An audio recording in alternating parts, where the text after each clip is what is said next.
That's right. Greetings, fellow armchair Imagineers. Tiki here. And Blue Dragon 5. And Jacob Weil, too. And welcome to the recap podcast for Rick and Morty Season 4, Episode 10, Mort, Return of the Jerri. The season finale. God damn it, Morty, why did it have to be fucking Star Wars? Oh boy. All right, guys. So this whole half season has been pretty great, in all honesty. I think that we can agree that last episode was maybe like a 7.5, 8 out of 10. All the other episodes were probably like 9 or 10s. And then I think this episode, I don't necessarily think it's the best of the bunch, but man, it is it's up there. This episode is I mean, it's epic. It brings back the continuity in a big bad way. It answers a lot of questions while raising others. It ends on a really somber and thoughtful note. I just this is just a wonderful season finale, and dare I say maybe the best season finale that we've had so far.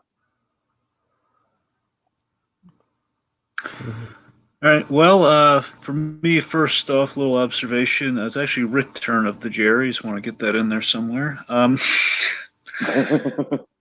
But I beyond knew that it was either the thumbnail or the episode title that was wrong. Sorry.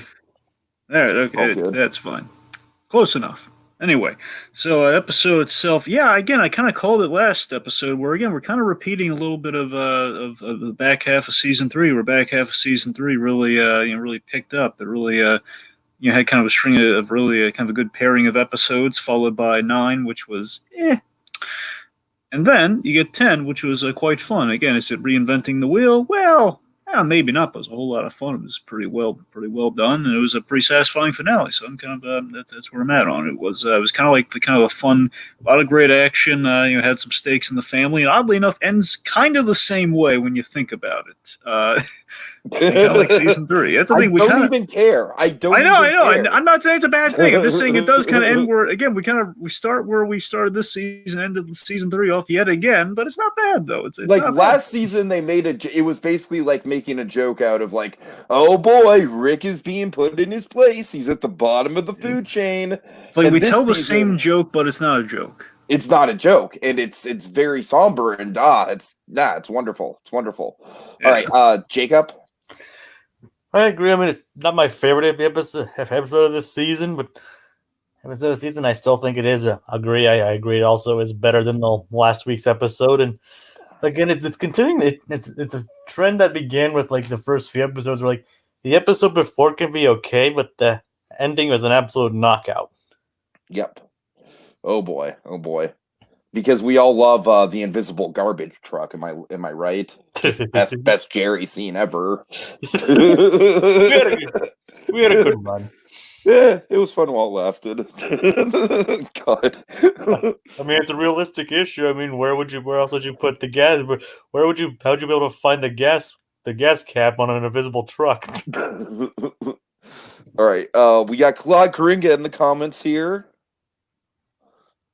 He's saying this episode felt like it was meant to be the season 3 finale, not 4. And yeah, Claude, I kind of agree, because honestly, I felt like season 4, the season 3 finale, the actual season 3 finale, like as a whole, it was kind of fun, seeing Rick go against the president and everything, and of course Keith David.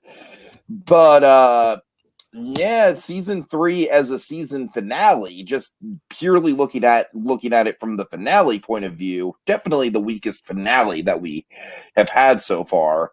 And I really do like that the clone Beth thing has been a little bit of a slow burn. But yeah, I don't know. This does kind of feel like the epic finale we should have gotten for season 3.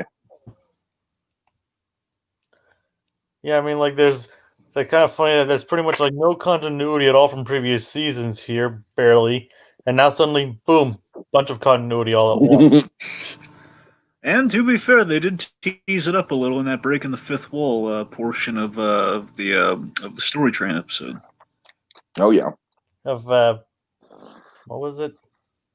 Well, they always have these convoluted titles. It was episode 5. I think it was the never-ending Morty or something. Yeah, it was episode 6, Never Ricking Morty. That's the one. That's the one. Yeah. So of course we start on the Crumbobulous Michael planet, which I was excited to see those aliens again. And bam, we get clone Beth, or is it the real Beth? That's the Spider-Man question, my friend. That's the clone saga question right there. Who was the real one? The clone saga. Yes. There is no definitive answer according to Dan Harmon, and it will never be answered, and I really respect that decision. Yeah. Because I feel like the fact that Rick put himself into a position where there's no definitive answer is the answer. Because I did try to figure it out, but then the cutaways like, okay, we're never. Oh no, were you actually trying to do the whole what is it gonna land on? I've done it before. I usually have a good track record with that sort of thing. Considering that they actually placed the regular one and the clone one in different poses. Yeah. It's like, and Rick actually mind blew himself or mind bended himself or whatever the term. I guess it's mind blowing. Yeah, Morty's mind blowers. So yeah. Which is what I was not expecting, because he actually this is kind of getting into this end spoiler territory, but it's kind of interesting the fact that he mind blowed himself of all people. Yeah, and it's very interestingly, it's a red mind blower, which is, as we learned from that episode, it's an angry memory.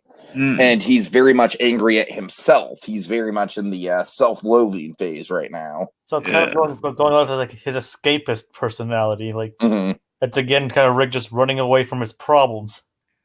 I tell you what I really loved about Clone, or let's just Space Beth. Here's what I really liked about Space Beth. I love that she very much, or Defiance being kind of her other given moniker. But point being, I love that this version of Beth became her father, and also I love that in the performance, not only do you have the blue streak of hair and just kind of the cool spacey, kind of adventure design. I love that has that very disinterested cadence like Rick Sanchez has, which is a lot of fun. And I suppose she's really well designed, well crafted a character, the Space Beth.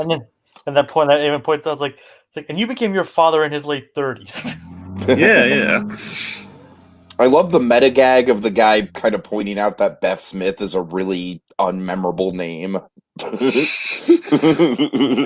Which again, with the most exciting father ever, was kind of the gag, I guess, from the inception. Let me tell you this. I think. Bear in mind, we do. But to be fair, Rick isn't really that memorable of a name either. I guess so. But the Sanchez part, though. Sanchez, yes. Yeah, that's what I'm saying. How do you forget a Sanchez? Anyway.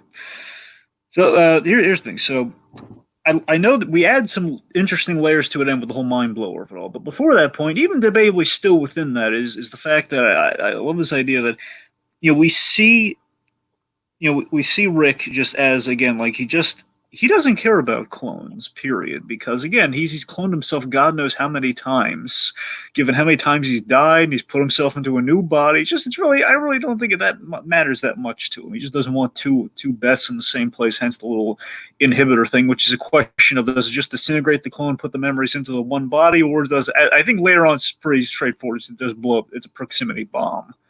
We kind of say, but it's questioning, is he lying? And let's face it, he's probably lying. Point being, blows up the other Beth. But I like the fact that he really, it's not like a personally, I chose one daughter over the other one. It's nah, they're clones. I don't really care. But then again, yeah. He basically pushed up. He's like, I can have a regular daughter and one in space. What else would you want? And ultimately, what we reveal with a little switcheroo is that he mind blew himself because he did all of this. He cloned her in the first place to get out of a conversation. She asked him the very point blank question, hey, would you what do you prefer me to be? The Space Beth or the regular Beth? And just Trankster makes both. It's that's the solution. Science is a solution versus talking to his daughter, and that's why I have the self-loathing color of the gem in there and all that, of the mind blower and so on. I actually forgot about what the colors of the mind blowers meant. I did too until Tiki brought up. I knew that each of them had a different meaning. I just forgot that the red one was that. And now it brings up, it's kind of a self-loathing. It makes perfect sense. And the only reason I knew is because I watched an Easter egg video. I see. Thank you, Easter egg video. Yes. Oh God, Claude Karinga. Did it have red circles? No. Claude Karinga saying, "Imagine Jerri getting a clone who's cooler than him." I wish.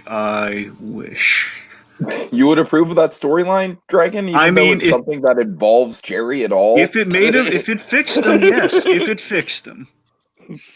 Okay, so speaking of Jerri, he gets some moments. Whether they're good or bad, I don't know. One moment that I'm sure Dragon and I can agree on that was really unnecessary was the invisible peeing on the floor of the ship. Such a dumb. Why? I hated so much of Jerri in this episode, Tiki. I really did. In all honesty, that was just like that's kind of like just a lazy and cheap joke. What I'm saying, it's just there's like it wouldn't have been funny coming from anyone else either. I did like the payoff to the puppet gag, though. That's the only thing I actually liked. It wasn't that great. Though, come on, he just puppeted the dead body, but still, it's just like this. The whole why did he need a puppet in the first place? It's so dumb. Oh, by the way, the show actually does point out the fact that like even the therapist points out like that's crazy. Yes, Claude Karinga very excited to see Dr. Wong back. Her first appearance. Yeah, it was quite nice to see Dr. Wong. Her first appearance since Pickle Rick. It's Susan Sarandon, I believe. Yes, Susan Sarandon. Yeah. Oh God, I don't know, man. I thought the payoff to the puppet thing was kind of funny, but everything leading up to it was kind of cringe. Look, I'll acknowledge it's a payoff, whether it's a good or bad one. I'll leave that up to deliberation. Yeah, like I said, the whole invisible peeing wouldn't have been funny. Wouldn't have even been funny with anyone else doing it, honestly. Well, sure. I mean, yeah, but that's a Yeah, but still, it's like we take the invisible belt away to give it to Jerri for like a really kind of a throwaway gag, and then they're going to be without the invisibility belt. When we built so much comedy out of the invisibility belt, like I don't know. Well, then we do get the invisible garbage truck. I don't even like the invisible because just why would he throw away? Okay, let's talk about the invisible garbage truck. I like the invisible garbage truck. I mean, I do too. I mean, I love the gas gag. I'll admit the gas gag's pretty funny, but it's just like everything. Like he's a crime fighter with a garbage truck. I like that. I like the fact that he's a crime fighter. I don't know what they. It was really. You see, what I liked about it is that it felt like a genuine, like, Justin Roiland, like, improv riff. It genuinely probably is an idea that came out of the same sort of like improv session that we would get from an episode like Morty's Mind Blowers or Interdimensional. Yeah, well, I mean, it's just a really out there idea.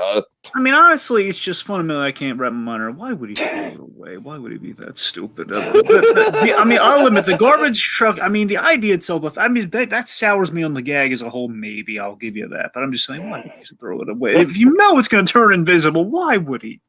Well, like to be fair, it usually only turns things invisible if you wear it. And like he didn't think. Well, why didn't it turn the garbage can invisible? I mean, that's the thing. I guess as it wraps it. Yeah, I don't. Again, this is what I'm saying. There's too much. When you really try to break it down, you just have all these intrinsic flaws that come. It's like that's what I'm saying, man. It basically running on rule of funny, Dragon.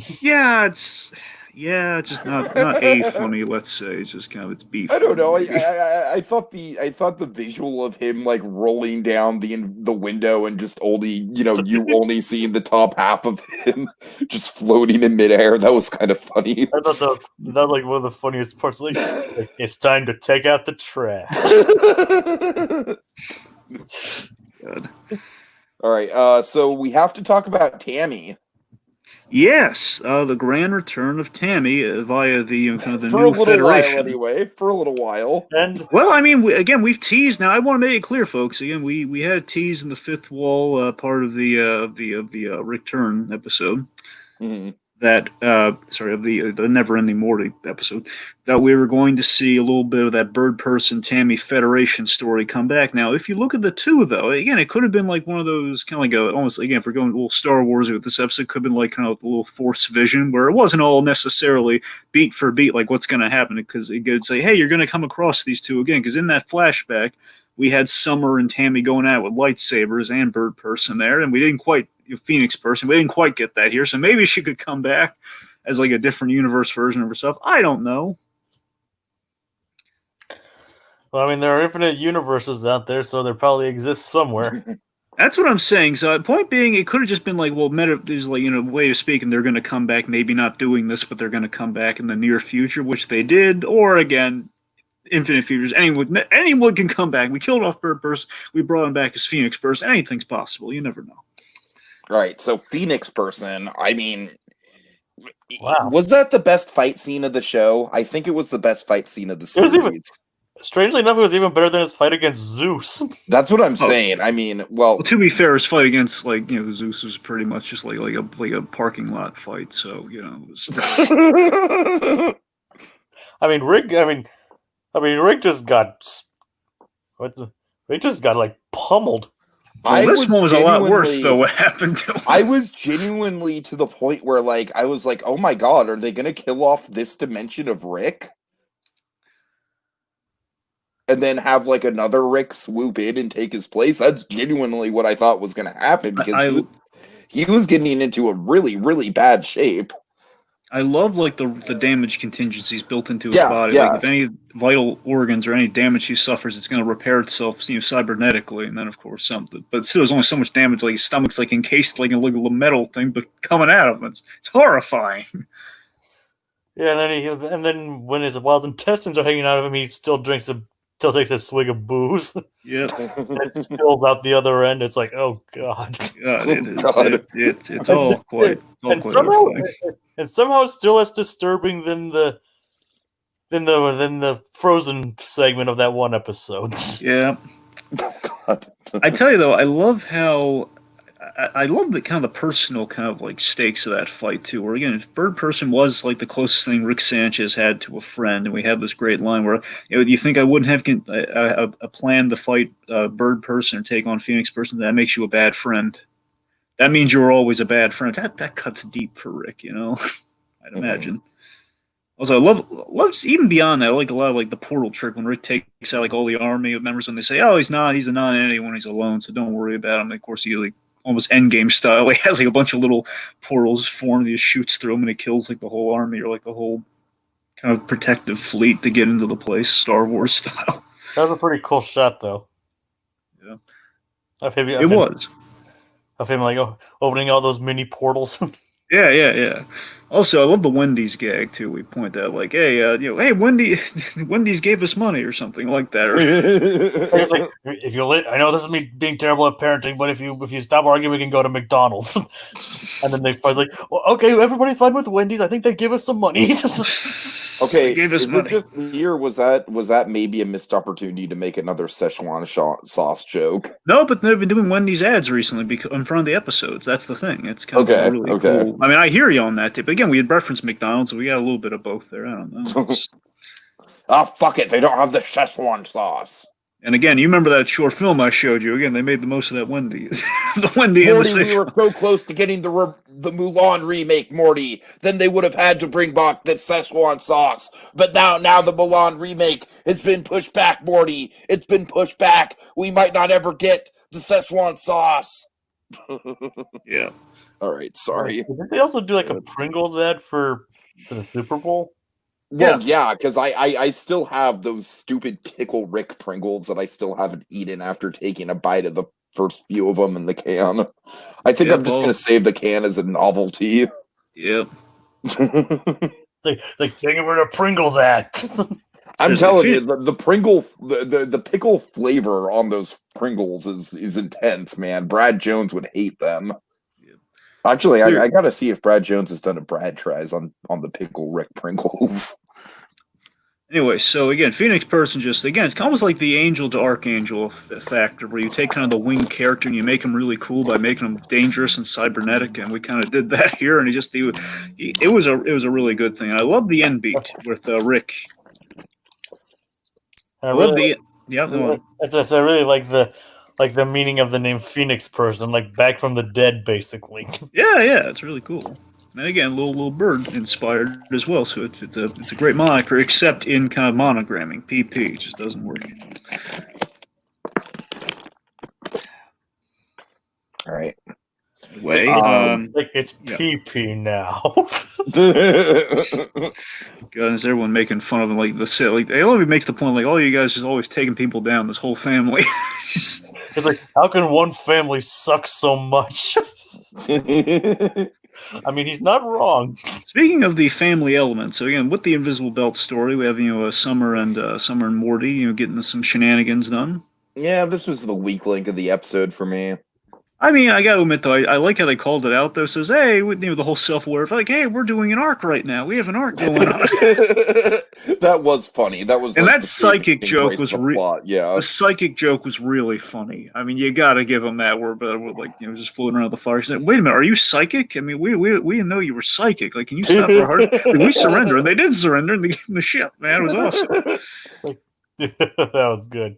It's like, do you have the Force? He's the Avatar. Then I love that we saved the day. We kind of blew up the proverbial Death Star with pants, with sponsorship, with Wrangler jeans, because we can't destroy them for branding. That's what I'm saying. Even though they're like their whole thing, again, they were very self-aware. We didn't have much here, so I'm just going to call out that's an arc and build to like the branding gag. That's all they really had, but it worked out. I felt because of that.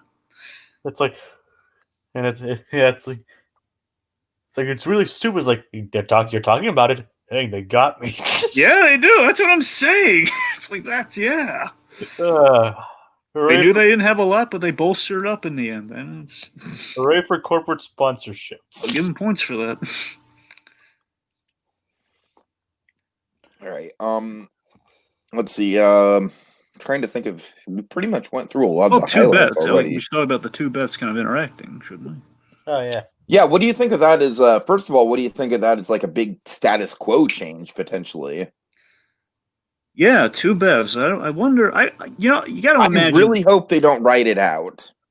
I hope that too, but I just don't see a world where they don't just have like the one Beth get into an adventure and not come back, and it's like the classic thing on sitcoms. But again, I like love a Captain Marvel or something. Like, there's millions of worlds that need me. Yeah, something. Like that. Maybe she gets arrested or something. You know what I mean? Like, that's the regular way to go. I'd be impressed if they went against the grain on that. If they like, okay, we're not going to write out the two moms angle. We're going to keep it in there. I would be impressed too, and I'm hoping that they go with that, and that would be a step towards continuity that we all want, I think. Yeah. Also, again, I love like some other things with Space Beth. I love like the little kind of super speed things that she has, like the way they escape the cells, like kick me in the face, and basically she has like a kinetic charge, sort of like super, like she can vibrate through things and move like it, almost like the $6 Million Man, or I guess the Bionic Woman, if you want to be technical. Let's see. We go back to Shoney's, by the way, bonding at Shoney's with. Yes.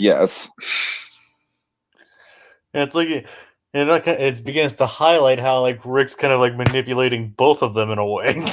Yeah, the two of them. The end of the day, end of the episode, through the arc that the two Beths have, they kind of realize, Rick is a terrible father. Even though like Earth Beth was really kind of starting the bond with old Rick, and it was just in this episode really kind of showed some true colors. Right? Yeah, Rick. I mean, whether he's trying or not, he really is a terrible father. I mean, he cloned us and didn't care, and he just again, as we reveal, he cloned her just to get out of a heart-to-heart conversation. I want to remind Uncle that, because literally, it's like she's like, "Well, Dad, what do you want from me?" And then like, okay, trank her, clone her. I don't have to worry about it.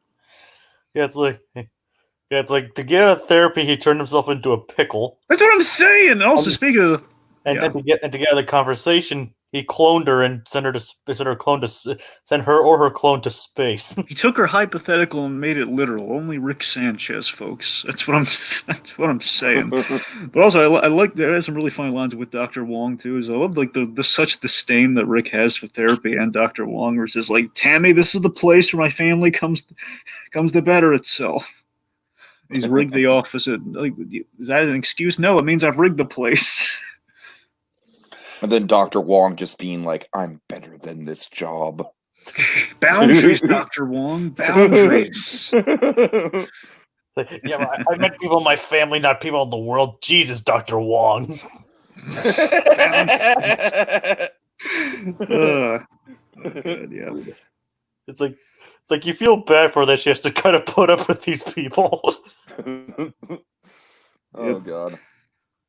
Yep. So again, basically, we kind of end things off with again Rick just yet again as the low status member of the family. After we've kind of acknowledged, yeah, terrible father. Why you worship him, Beth? So we're just going to move on like we did at the end of season 3. It's just and now even like Morty and Summer have kind of turned against him. It's like, yeah, we have two moms now, and then we're not going to get caught up with your bullshit. So we have a character who is.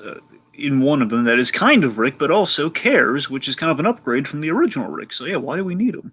Mm. And I think this is one of the best endings of the show ever. Like, it's right up there with the Unity episode ending. I love the bird. I love that he has that great line, that great reveal where it's like, I may be a terrible father, but at least I'm a good friend. I'm a pretty good friend, where he reveals Birdperson being you so he can repair him. Not quite there yet, so he's still pretty alone. But still, he's going to get there. He's going to fix him up real good. It's going to be great.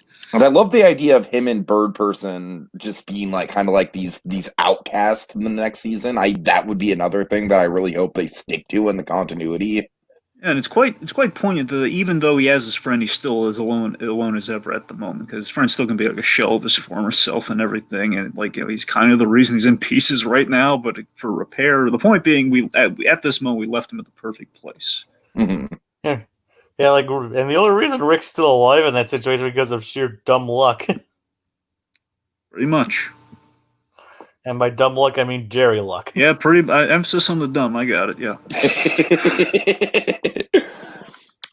Claude Kring is asking if we've checked out the new adult cartoon from the Bob's Burgers creator. I have seen it advertised. What network's on it? Is it on? I want to say, God, correct me if I'm wrong. I think it's on Apple TV Plus. I could be wrong though. My assumption was Apple, but it could be HBO Max. I think it's Apple though. Yeah, I have HBO Max. I don't think it's on there. Yeah, it's got to be Apple. Then I think you're right. Yeah. Okay, well, Claude, I do not have Apple, but I will check it out if it's available through other means. I wish I did, buddy, because I'd be watching Defending Jacob right now. But no, I don't. What Defending Jacob? I have no idea what that is. It's Chris Evans' new show, man. It's a really cool looking one. Okay. So, but yeah, honestly, a musical series from the creator of Bob's Burgers sounds delightful, and I should check it out at some point for sure. All right, guys, I think we've pretty much hit the final thoughts, right? Well, I mean, I can't really think of a better button to put on. I mean, you got anything else, guys? I mean, yeah. I can't really think of anything else. Hold on, Dragon. This is a really impressive cast. This is a powerhouse cast. Like Josh Gad, Kristen Bell, Stanley Tucci, David Diggs. The Tucci. I gotta check this out. You sold me, Claude. It's and yep, it's on Apple TV Plus. That's a stellar cast. It really is. All right. So final thoughts. Final thoughts for me again. I mean, overall season it kind of picked up kind of halfway through. I mean, I had bits and pieces that really worked for it in the first half. Again, we're kind of sounding like a broken record with this, but it's true. Had a few episodes or a few bits and pieces the first half that really worked. That second half though picked up big time. I mean, if I'm saying what my highlights were for the season, it would probably be Primordius and the Vat of Acid episode, much like we had with Rick Lantis mix up and the toxic episode, the Rick Laxation, the rest in Rick Laxation. Mm-hmm. It's kind of like, again, those are the equivalents for this season for me. Where again they were very good. Again, it's kind of a reflection of season 3, but I mean, again, it's like we asked for more Rick and Morty. Did we say we wanted kind of next level Rick and Morty? Well, I mean, we got more Rick and Morty. Again, they have more seasons to go, so we'll see if they step it up continuity wise next season. But it's pretty satisfying, though. It's Yeah, I got to be honest. I think that the initial run of episodes in season 4 was probably the weakest run of the show's history. Except for the first episode. Yeah. I mean, even the first episode, it was a good episode. I don't really feel like it lived up to some of the other season premieres, though. But I really think that over time, the season, especially in the second half, really, really stepped up its game. And the penultimate episode was like I said, maybe like a 7 or 8 out of 10.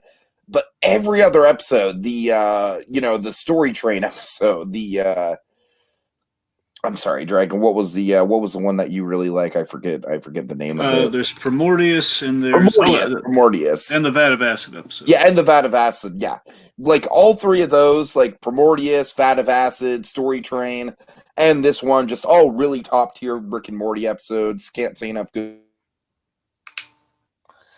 things about them. I think we're really on a good track for another season. Jacob, final thoughts on your end? It's like, I'll pretty much go with the consensus that my personal favorites are probably those two episodes, the Primordius and Never Rick and Morty. Those are probably my two favorites. Yeah, I gotta say, I think the highlight for me was Never Rick and Morty. But I can't really say anything else without really adding anything new to this conversation. But other than see you guys in 2 years.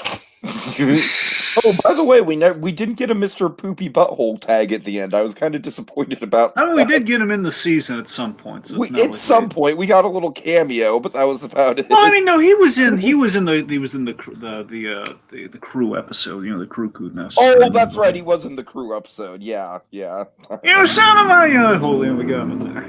You son of a bitch, I'm in. And we saw Darth Poopy Butthole, so we got a little bit of that. That was the cameo. That's a little bit of Okay. All right. Well, thank you guys so much for watching, and I don't want to date this podcast or anything or make it too timely, but let's just say having fans and friends all throughout the United States right now, it's really nerve-wracking what's going on, but it's for a good cause. So I just genuinely hope that everyone is staying safe and staying, and keeping together, and their families are safe and healthy. And this is a crazy time, guys. I think we're all going to get through it together, and I'm just going to try my best to provide a little bit of levity with this channel, because that's the only thing I know how to do. So thanks so much to Claude Coringa for joining us, and we will see you in about a year and a half.